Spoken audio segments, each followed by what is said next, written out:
ایک خاتون نے یہ سوال بھیجا ہے کہ کیا دیواروں کے اوپر قرآن کریم کی آیات کو لکھنا کیسا ہے، جائز ہے ناجائز ہے؟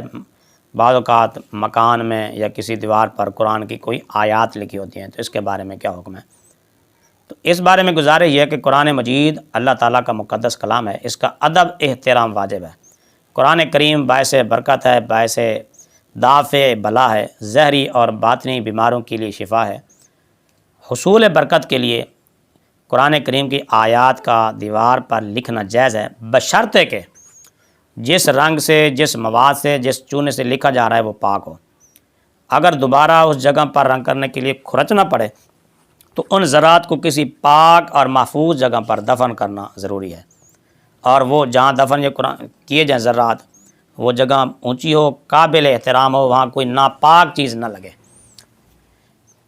فتاوی عالمگیری میں یہ مسئلہ موجود ہے۔ فرماتے ہیں کہ وَلَوْ كَتَبَ الْقُرْآنَ عَلَى الْحِيطَانِ وَالْجِدَارِ بَعْضُهُمْ قَالُوا يُرْجَىٰ أَن يَجُوزَ، اگر قرآن مجید کی آیات دیواروں پر لکھ جائیں تو بعض فقہاء نے اس کے جواز کا قول کیا ہے، بھی صحیح ہے۔ وَبَعْضُهُمْ كَرِهُوا ذَلِكَ مَخَافَةَ السُّقُوطِ تَحْتَ أَقْدَامِ النَّاسِ، اور بعض فقہاء نے اس اندیشے کی بنا پر اسے مکروہ فرمایا کہ اس کے ذرات یعنی چونے یا رنگ کے جو ذرات ہوں گے وہ نیچے گریں گے اور لوگوں کے پاؤں کے نیچے آئیں گے۔ تو اگر اس امر کا اہتمام کر لیا جائے کہ اس کے ذرات نیچے نہ گریں تو کراہت ختم ہو جائے گی۔ نیز اگر کبھی دوبارہ رنگ کرنا ہو تو اس کو کھرچ کر کسی محفوظ جگہ دفنانے کا انتظام کرنا ضروری ہوگا، جہاں آیتیں لکھی ہوں اس جگہ کو بے وضو آدمی بھی ہاتھ نہیں لگا سکے گا، کیونکہ اللہ تعالیٰ کا قرآن ہے، فرمان علی شان ہے لا یمسہ الا المطہرون، کہ قرآن کریم کو صرف پاک لوگ ہی ہاتھ لگائیں۔ اچھا، بعض مکانوں کا رخ جو ہے وہ گندی گلی کی طرف ہوتا ہے، وہ آگے جگہ صاف نہیں ہوتی، روڑی وغیرہ ہوتی ہے، تو ایسے مکانوں پر بھی اس سمت کو جہاں پر گندگی ہے قرآن کریم کی آیات کا لکھنا ناجائز ہے اور یہ خلاف ادب ہے۔